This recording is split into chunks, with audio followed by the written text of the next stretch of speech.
Bonsoir à toutes et à tous, ravi de vous retrouver pour une nouvelle semaine d'Accès Direct. Accès Direct, c'est votre rendez-vous quotidien avec l'actualité et l'information ici en Savoie-Mont-Blanc. Nous sommes le lundi 11 février 2019. C'est parti pour 45 minutes de belles rencontres. Au programme ce soir, retour de notre rubrique Un jour, une station. Et ce soir, gros focus sur Valmorel en Savoie avec Mathieu Magnien, le directeur de l'Office du tourisme. Lucie Esnaud, la gérante de la boutique Lulubutine, viendra nous parler des labels, notamment dans sa chronique. Et puis, comme chaque lundi, notre page des sports avec beaucoup de sports divers, vous l'imaginez bien, au programme. Mais avant toutes ces réjouissances, j'ai le plaisir d'accueillir Clémence pour les titres du journal. Salut Clémence. Salut Seb. Sur le canapé. Ah oui, je serais mieux installée en plus. Alors, on va parler beaucoup de ski, beaucoup de sport pour ce journal du lundi 11 février, notamment avec l'équipe de France de ski de fond qui prépare les championnats du monde. Oui, donc c'est un journal un petit peu, effectivement, comme tu le disais, axé sur le ski. Donc là, c'est Emmanuel Jaude qui s'est rendu dans le Vercors pour suivre entre plusieurs compétitions, en fait, un entraînement de skieurs de fond. Et puis, les futurs champions, eux, étaient à l'honneur le week-end dernier. Et donc là, c'est un petit JO, en fait, un petit peu particulier, donc des jeunes athlètes, effectivement, qui s'entraînent. Et c'est Juliette Vincent-Seigné qui est allée à leur rencontre. Merci beaucoup Clémence, tu reviens tout à l'heure pour la revue de presse. On passe à mon premier invité, je vous en prie. Mathieu Magnien, c'est l'heure d'un jour, une station. Mathieu Magnien, bonsoir. Bonsoir. Alors, vous êtes le directeur de l'Office de tourisme de Valmorel depuis cette saison. Oui. Donc 4 mois. Tout à fait. Comment se passe cette expérience là depuis ces quelques mois? Très bien, écoutez, beaucoup de neige, beaucoup de soleil, beaucoup de monde dans la station, beaucoup de commerçants contents, parce qu'il y a un très bon début de saison. Donc très très heureux. Alors Valmorel est situé dans la vallée de la Tarentaise, fait partie du grand domaine avec Saint-François-Longchamp. Combien de lits à Valmorel? On a entre 12 et 15 000 lits. C'est une belle capacité? Oui, une belle capacité. On travaille à ce que ces lits soient de plus en plus chauds. Quelles sont les principales qualités de votre station? Alors sa proximité avec les grands bassins émetteurs que sont Lyon ou Chambéry. On est la première station de Tarentaise. Donc c'est un vrai avantage. On est une station familiale, on a un urbanisme qui est assez maîtrisé et des images cartes postales qui sont assez belles. Qu'est-ce que vous diriez aux vacanciers qui souhaiteraient venir chez vous là, quelques jours des vacances? Il y a de la neige, il y a du soleil, il y a de la bonne humeur, il y a des animations gratuites pour toute la famille et il y a vraiment une super ambiance. Les gens qui viennent à Valmorel reviennent parce qu'ils considèrent qu'il y a une super ambiance et on va pas forcément au ski à Valmorel, on va à la montagne. On fait du ski mais pas que. On part vraiment en montagne. C'est devenu une tradition de faire autre chose que du ski? Oui, tout à fait. On skie de moins en moins. Les statistiques le prouvent. Les skieurs, auparavant, skiaient 6 jours par semaine. Aujourd'hui, ils skient 3 jours et demi. Donc, il faut trouver des solutions pour les occuper le reste du temps. Et Valmorel est un vrai parc de loisirs, on va dire, grandeur nature. Donc, les gens viennent, skient un petit peu et font d'autres activités dans la montagne. Qu'est-ce que vous proposez justement comme activité hors ski? Alors, de nombreuses activités familiales, notamment des chiens de traîneau. On a aussi de nombreuses animations qui sont menées par les services de l'Office de tourisme de la station. On a de la découverte, on a du fat bike, on a tout type d'activités qui se pratiquent sur neige et qui sont surtout accessibles aux enfants, aux adultes et à toutes les familles. En 2014, Valmorel a été élue meilleure station familiale du monde. Cet aspect familial, c'est quelque chose que vous travaillez, sur lequel vous vous appuyez jour après jour?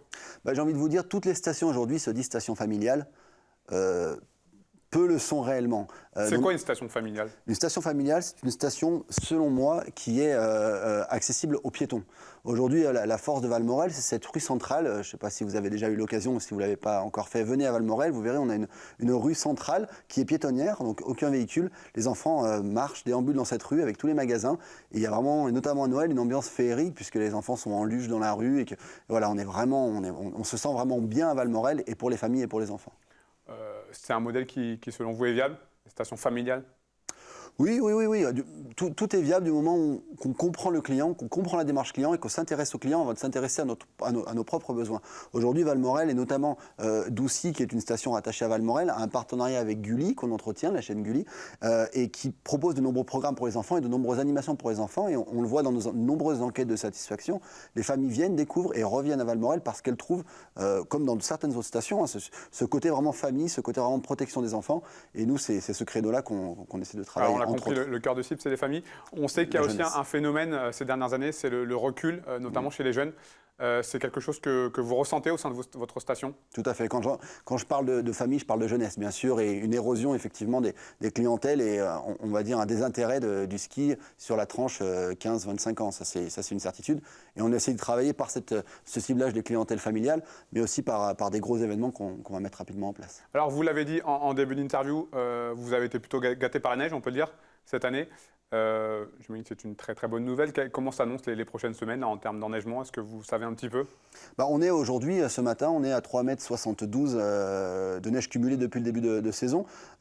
Donc au niveau neige, on est vraiment super bien. En plus, on a la chance d'avoir l'anticyclone, ça c'est pour toutes les Alpes, qui revient dès demain. Donc beaucoup de neige fraîche, encore 30 cm de neige fraîche tombée cette nuit. Le soleil qui arrive, donc au niveau enneigement, on est bien. On croise les doigts pour que le soleil continue de nous accompagner jusqu'à la fin de cette saison. Comment se sont passées les vacances de Noël? Très bien, vraiment très bien.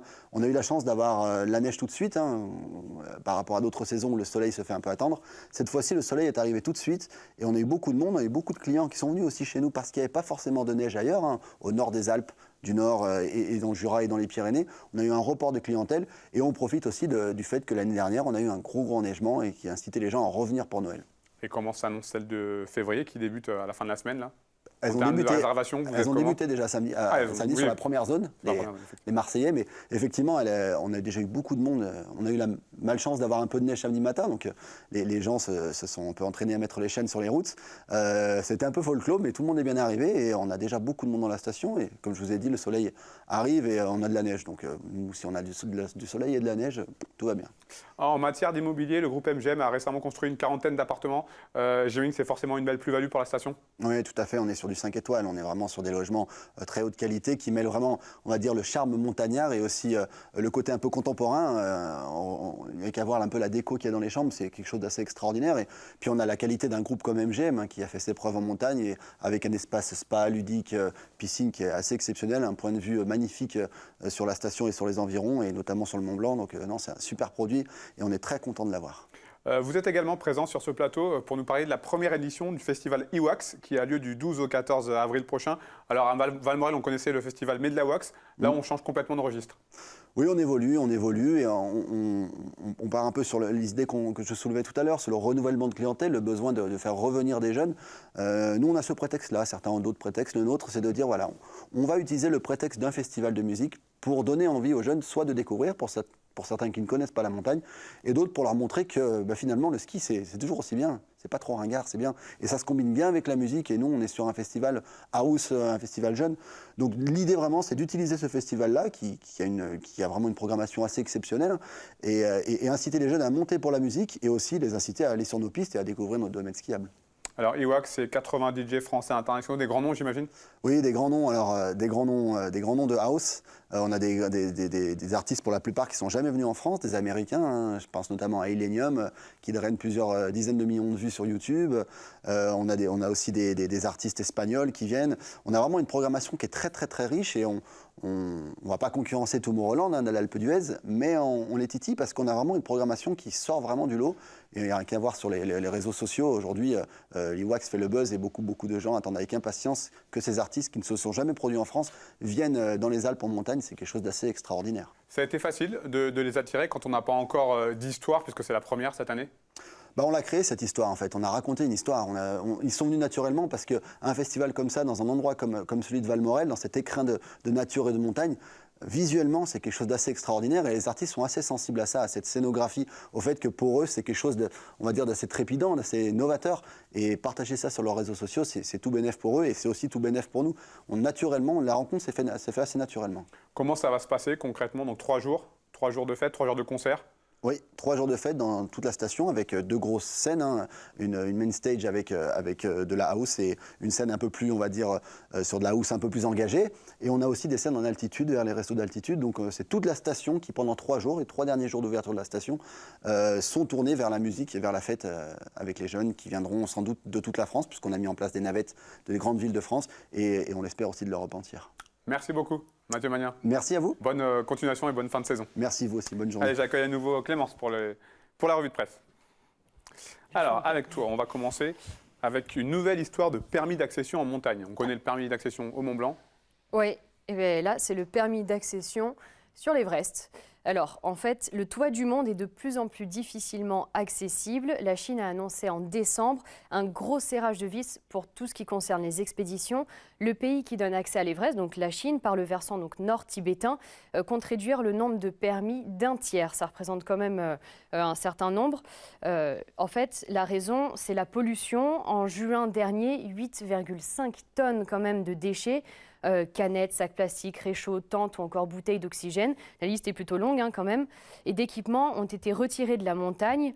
Cette décision intervient alors que l'accès chinois à l'Everest connaît en fait un regain d'intérêt et les autorités redoutent un effet néfaste sur la prolifération en fait, de compagnies dites low cost pour organiser ce genre d'expédition. Alors, pour grimper maintenant, donc sur l'Everest, il faut bien sûr s'acquitter du permis de grimper, plus 5 000 $ par expédition et une contribution par alpiniste de 1 000 à 1 500 $ pour l'évacuation des déchets. C'est donc un sacré budget. Moi, je me pose tout simplement en fait, une question en voyant ces chiffres. C'est qu'en protégeant un environnement, est-ce que l'on ne limite pas son accès à une certaine tranche, pour le coup aisée, voire même très aisée, exactement, de la population? Reste que chez nous, comme tu le disais juste avant que je commence, pour accéder au Mont Blanc, maintenant aussi, il faut un permis de grimper. Alors, les autorités compétentes vont-elles prendre exemple sur la Chine? Ça, c'est affaire à suivre. Et puis, un aigle au Savoyard tout en haut du plus grand gratte-ciel du monde. Alors, je ne sais pas si tu t'en souviens, c'était en 2015. C'est une histoire un peu quand même extraordinaire, celle d'un aigle prénommé Darshan ou Darshan, je ne sais pas trop comment le prononcer, donc qui est parti en 2015 à Dubaï. Il s'était lancé du plus haut gratte-ciel du monde, le Burj Khalifa, équipé donc d'une GoPro, d'une petite caméra sur son dos. Donc c'est un documentaire là, qui va sortir, un documentaire de 52 minutes qui retrace cette aventure et sera diffusé pour la première fois le 15 février. Il a été réalisé, ce documentaire, par Olivier Reithausser et Jacques-Olivier Travers, dresseurs d'aigles et créateurs de la volière des aigles du Léman, ici, à Sciez. On avait vu un reportage de Jean-Paul Crespi, je me souviens. Super. Et donc à Dubaï, tout se fait donc dans la démesure. Et ce projet donc n'y échappe pas. Posté avec son équipe à 828 mètres d'altitude quand même, l'aigle s'élance et plane pendant de longues minutes dans les airs. Les images sont vraiment très très impressionnantes. La vidéo de ce vol a été visionnée depuis 2015 plus de 2 milliards de fois. C'est conséquent quand même. Et donc il y a un véritable message derrière tout ça, c'est qu'il faut protéger les espèces animales en voie d'extinction, apprendre à cohabiter avec les espèces sauvages et à partager notre espace avec elles. Voilà, donc là c'est l'atterrissage du coup qu'on voit maintenant. Réussi parfaitement. Très impressionnant, du premier coup. Et donc toi Seb, maintenant tu nous parles du prix des cours de ski. Oui, c'est le site skiguru.com qui est connu dans le monde du ski, comparateur de prix, qui vient de présenter les résultats de sa dernière enquête. Une enquête sur le prix des cours de ski pour les enfants de 6 à 13 ans, c'est assez ciblé. Et on apprend dans cette enquête que les variations sont assez marquées, puisque Val Thorens est la station la moins chère des Pays de Savoie sur ce créneau, avec 2h30 de pratique pour 142 €. À l'inverse, Courchevel propose des cours de 2h30 à 300 €, donc on passe carrément du simple au double. Les écarts se justifient notamment par le positionnement commercial des stations de ski. Donc je vous indique à vous rendre sur ce site ski-guru.com pour voir les résultats détaillés de cette enquête. Et maintenant, un nouveau record du monde pour Kilian Jornet, le champion des champions, habitué des records en ultra-endurance. Kilian Jornet, l'Espagnol, s'est lancé un nouveau défi, celui de battre le record du monde de dénivelé positif, réalisé en 24 heures en ski alpinisme. Alors le principe c'est simple, 24 heures, des skis de rando et des allers-retours. En tout, il a fait donc en 24 heures un compteur bloqué à 23 486 mètres. Il bat de plus de 2500 mètres le précédent record qui appartenait à Lars-Erik Skerman. Donc ça promet, on est mois de février, déjà un record du monde battu par Kilian Jornet. Je pense que ce ne sera pas le dernier. Et on parlera aussi d'un nouveau record du monde dans le JT tout à l'heure. C'est noté. À tout à l'heure Clémence. Allez, j'accueille à présent Lucie Hainaut pour notre rubrique. Bonne idée. Salut Lucie. Bonjour. Bonne année. Parce que c'est la première Très bonne année également. Qu'est-ce qu'on peut te souhaiter déjà pour ça? Eh bien, que je continue sur la lancée de Lulubutine avec encore de longues années et belles années avec mes clients. Alors ce soir, tu as choisi de nous parler des labels. Oui. Pourquoi ce choix des labels? Pourquoi ce choix des labels? Parce qu'on en a de plus en plus. On s'y perd un peu. C'est une jungle maintenant. Il existe plus d'une dizaine de labels, que ce soit du bio ou autre. On s'y perd, on ne sait pas à quoi ils servent. Donc j'avais envie de décortiquer un peu ces labels en vous expliquant les principaux, les essentiels. C'est quoi déjà un label? Alors un label, ça certifie une charte très stricte. Donc suivant les labels, on a différents sujets. Par exemple, tous les labels bio garantissent une charte de qualité à comparer des labels des cosmétiques conventionnels. Donc tous ces labels, tous ces produits qui sont labellisés bio ont subi ce qu'on appelle un cahier des charges. Ils respectent une charte très stricte et exigeante qui peut paraître lourde, qui garantit en fait beaucoup de choses. Donc là, on voit ces premiers labels qui sont les plus connus. Donc vous avez le Cosme Bio, vous avez le label EcoCert, vous avez le label Cosmos Organique, qui est un nouveau label à bien retenir. Le Cosmos Organique, en fait, on voit juste au milieu, est un regroupement de 5 anciens labels qui ont décidé de se réunir dans le but d'apporter beaucoup plus de clarté et d'information aux Et consommateurs. qui est-ce qui ordonne, enfin qui autorise l'appellation label? Comment ça se passe? Alors, c'est tout un organisme de contrôle certifié qui s'occupe de tout ceci. Ces labels, en fait, ont un point commun. Donc, ils interdisent toute substance chimique Forcément pour du bio. qui sont mauvais pour la planète, puisque c'est des ingrédients qui mettent beaucoup de temps à se désagréger, qui sont mauvais, bien sûr, pour la santé. Donc, de choisir ces labels, ça garantit d'exclure toutes les substances plastiques, les substances issues du pétrole, les matières synthétiques, les OGM, qu'on retrouve dans la cosmétique conventionnelle. Donc, on est tous d'accord pour se dire qu'on n'a pas envie d'appliquer du plastique ou du pétrole sur sa peau. Donc, choisir ce genre de label, ça garantit, c'est un choix de consommation qui garantit au minimum d'avoir 95% d'ingrédients d'origine naturelle. Donc là, on va se dire, on n'est pas encore au 100%. Le 100%, c'est compliqué en bio parce qu'on a des ingrédients qui ne peuvent pas être labellisés bio. Par exemple, vous avez l'eau, vous avez les argiles, qui sont en fait des ingrédients qu'on appelle non issus du vivant. Donc, pour vous expliquer, des ingrédients issus du vivant, vous avez les fruits, vous avez les huiles essentielles. Donc, vous avez beau avoir une formulation 100% saine, mais qui contient de l'eau, elle ne sera jamais 100% bio. Donc là, je vous ai apporté par exemple un lait pour le corps. Donc pour se repérer, on retourne son produit. Donc là, on voit qu'on a le label EcoCert, on a le label Cosmebio. Je regarde ma listing, la liste des ingrédients. Je vois que j'ai de l'eau, donc je suis à 99,4% d'ingrédients d'origine naturelle. Alors après, par rapport à ces labels, j'aimerais insister sur un point qui me paraît très important, puisqu'il y a des marques qui font le choix de ne pas se faire labelliser bio. Parce que, par exemple, elles ne veulent pas être assimilées à ces grands groupes qui, d'un côté, fabriquent du bio, et de l'autre, des marques non bio. Donc c'est vraiment important de faire la part des choses. Vous pouvez avoir des marques excellentes sans le label bio. Oui, c'est pas forcément, comme tu le dis, une marque peut ne pas avoir le label bio et pourtant être très saine. Exactement. Ça fait partie un petit peu des idées reçues. Ça fait partie des idées reçues, des clichés qu'on peut se faire là-dessus. Et c'est justement là qu'on voit un nouveau label qui éclot, où on a toutes ces marques qui veulent sortir de ce genre de groupe, qui est le label Slow Cosmétique. Alors le label Slow Cosmétique, on le repère avec la tortue qu'on voit juste ici, qui est un mouvement, la Slow Cosmétique. Le Slow Cosmétique, en fait, c'est un mouvement qui prône une consommation raisonnée et éco-responsable. Donc en fait, toutes les marques qui sont labellisées Slow Cosmétique respectent bien sûr la planète, on a des bons ingrédients, mais vous êtes sûr d'avoir un prix juste. Donc vous avez un bon rapport qualité-prix, vous êtes sûr d'avoir des bons ingrédients au bon prix. On ne paye pas tout ce qui est marketing, communication, etc. Voilà. Il y a un autre point, d'autres labels qui émergent en ce moment. On parle beaucoup de cruauté animale, de souffrance animale. Ouais, le label Cruelty Free. Exactement, Cruelty Free, qui est un label qui est décerné par la PETA, qui est une association. Donc label Cruelty Free, on est sûr de ne pas avoir son produit qui est testé sur les animaux, mais aussi tous les ingrédients qui le composent. Donc là, on voit la mention en plus vegan, donc le même label dessert aussi le Cruelty Free and Vegan, qui garantit qu'il n'y a pas de matière animale dans ce produit. Donc on peut avoir du lait d'ânesse, on peut avoir de la soie, on peut avoir le rouge carmin. Alors, le rouge carmin, c'est un peu spécifique. On le retrouve dans les rouges à lèvres. Alors, du coup, vous ne devez pas être au courant.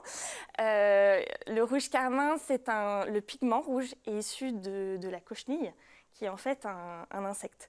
Donc là, j'invite vraiment les personnes à regarder leur trousse de toilette, les personnes qui mettent du rouge à lèvres. Si vous avez un rouge à lèvres rouge, vous mettez de la poudre d'insecte sur la bouche. C'est pas l'idéal. Voilà. Donc, un petit point aussi important à préciser, la législation interdit le test sur les animaux, sur le produit fini, mais n'interdit pas le test sur les ingrédients qui composent ce produit. Donc, c'est pour ça qu'il y a des labels qui sont là, présents, pour aider le consommateur à y voir plus clair. Et là, justement, pour les amoureux des animaux, pour que tout se passe bien, je leur conseille de repérer le petit lapin. Cruelty Free and Vegan. et ils resteront en accord avec leurs convictions. Merci beaucoup. Voilà, merci. Lucille, à très bientôt. À bientôt. Allez, on ouvre à présent notre page des sports avec notamment, on commence avec une excellente nouvelle. Alexis Pinturo a remporté ce lundi après-midi le combiné lors des championnats du monde de Åre en Suède. On rappelle, le combiné consiste en une descente suivie d'un slalom. Le skieur de Courchevel s'impose devant un Suédois. Alexis Pinturo est le premier Français titré en combiné depuis Michel Vion, actuel président de la fédération depuis 1982. Par ailleurs, la sélection du Team Event à la course par équipe qui aura lieu demain a été annoncée. Julien Liseroux, Clément Noël, Tessa Worley et Dorian défendront les couleurs de la France. Donc on souhaite bonne chance à cette équipe. On espère que la moisson française continuera. Autre titre mondial, celui de Perrine Lafont en ski de boss. En ski de boss en parallèle à Deer Valley aux États-Unis. La championne olympique de 2018 s'offre un deuxième titre mondial consécutif en battant en finale l'américaine Yaelin Koff. Comme vous pouvez le voir sur ces images, il s'agit de la deuxième médaille de course pour Perrine Lafont après le bronze sur l'individuel. Kevin Roland lui décroche l'argent en ski halfpipe, une très bonne nouvelle après sa blessure pour le tignard. On passe notamment au ski nordique avec mon invité. Je suis en liaison Skype, si tout va bien, avec Anthony Chalençon. Anthony, bonsoir.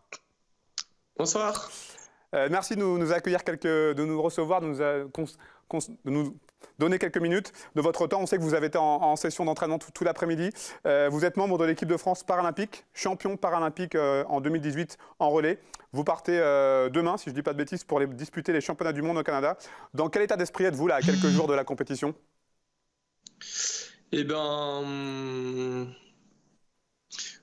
est plutôt concentré. Là, pour l'instant, on va faire le voyage comme il faut, bien s'imprégner un peu des lieux quand on sera arrivé. Et puis après, du coup, on va essayer de faire de notre mieux. On sait ce qu'on a à faire, se concentrer là-dessus et le faire. Et on verra là où ça nous mène. Alors, je rappelle que vous êtes aligné sur le ski de fond et sur le biathlon. Est-ce que vous avez axé votre préparation sur un domaine bien précis ? Globalement, plus spécialisé sur le biathlon. Alors cette préparation, elle s'est plutôt bien passée puisque vous avez remporté au début du mois un titre de champion de France. C'est toujours bon à engranger pour la confiance ? Ouais, un titre de champion de France et une victoire en Coupe du Monde aussi en Suède à Östersund sur un biathlon, format individuel. Donc on arrive là-bas plutôt serein. Donc ça, c'est bon pour la confiance. Ouais. Comment est-ce que vous jugez ce début de saison-là, qui est plutôt positif avec 2 titres ? Ouais, plutôt bien. C'était surtout l'objectif de trouver de la régularité. C'est chose faite pour l'instant. On va essayer du coup de continuer et de garder cette régularité. Est-ce que pour en revenir à ces championnats du monde, est-ce que vous vous êtes fixé un objectif de médaille ? Ouais, la médaille surtout en individuel. Après le relais, on ne sait pas trop comment ça va se passer. Donc ouais, une médaille en individuel, certainement en biathlon.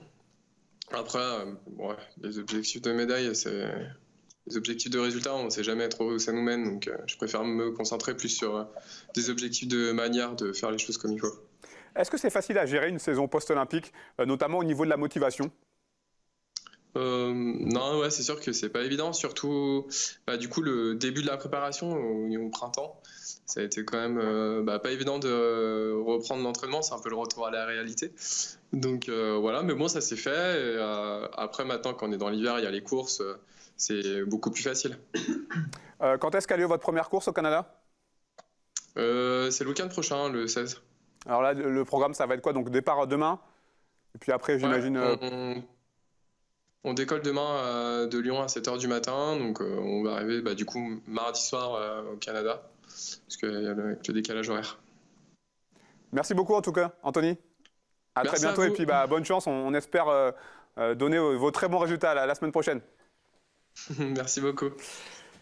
On reste avec des Français engagés dans l'équipe de France, dans les Français engagés en championnat du monde de ski nordique. L'équipe de France était en stage la semaine dernière sur le plateau du Vercors. Je vous propose d'écouter quelques réactions recueillies sur place par Emmanuel Jaude et Emmanuel Berger.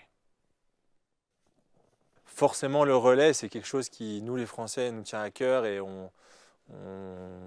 le relais, c'est peut-être un ton au-dessus, mais c'est parce que voilà, c'est la course avec les copains et si on réussit, c'est partagé avec tout le monde, donc c'est quelque chose de fort. Et puis pour l'avoir vécu en Jeux Olympiques et aussi au Championnat du monde à Falun, les médailles de bronze, voilà, Forcément, c'est quelque chose dont donc j'ai beaucoup envie, mais sinon les épreuves individuelles sont quasiment au même niveau et comme je l'ai dit, cette envie d'aller au combat, elle est aussi forte, quoi. Alors le gros objectif, ça va être le 50, sûr, voilà, le traditionnel 50. Voilà, c'est un lieu aussi emblématique, hein, Seefeld. On s'inspire un peu de tout ce qu'on a vu. Voilà, les premiers pas de skating en 85, ça avait lieu à Seefeld. Voilà, les demi-pas où ça faisait vraiment la différence. Donc c'est le berceau du skating. Là, il y a un 50 skating, donc c'est la distance Rennes. Dans le berceau du skating, voilà, ça va être quelque chose de fou. Moi, ça me motive, ça me fait vibrer depuis un moment. Et puis voilà, c'est une distance que j'aime bien. C'est le vrai ski de fond pour moi. Voilà, on part pendant 50 bornes. Maintenant, on part pas forcément avec les mêmes skis parce qu'on a le droit à 2 changements de ski dedans. Donc ça fait aussi partie c'est de la modernité dans l'épreuve traditionnelle et c'est des choses qui apportent un peu de suspense aussi à notre discipline, hein. Pour moi, comme pour toute l'équipe, je pense qu'il y a le relais qui tient à cœur vraiment à tout le monde. Enfin voilà, c'est une course qui nous a pas mal réussi ces dernières années avec des changements au sein de ce relais. Du coup, c'est vraiment une des courses, des courses phares, des gros objectifs que l'équipe se fixe. Ensuite, moi, je serai aligné sur le skiathlon à l'ouverture et sur le 50 km. Donc voilà, c'est deux formats que j'aime particulièrement. Le skiathlon, j'aime beaucoup ces 2 techniques. Ça fait vraiment une polyvalence sur le skieur. Je trouve que c'est vraiment une belle épreuve. Voilà pour les ambitions des skieurs de l'équipe de France de ski de fond engagés en championnat du monde du côté de Seefeld en Autriche. Clémence est de retour, hein, pour le rappel des titres. Bah voilà, on vient de les voir. On verra un sujet complet dans le journal sur cette équipe de France de ski de fond à l'entraînement. Justement, oui, c'est ce qu'on va voir. On commencera d'abord du côté du Vercors, là où on s'entraîne donc l'équipe de France de ski de fond. Un objectif pour les mondiaux à la fin du mois en Autriche. Des fondeurs qui visent des médailles en relais, et puis bien d'autres évidemment. Et puis des champions en herbe.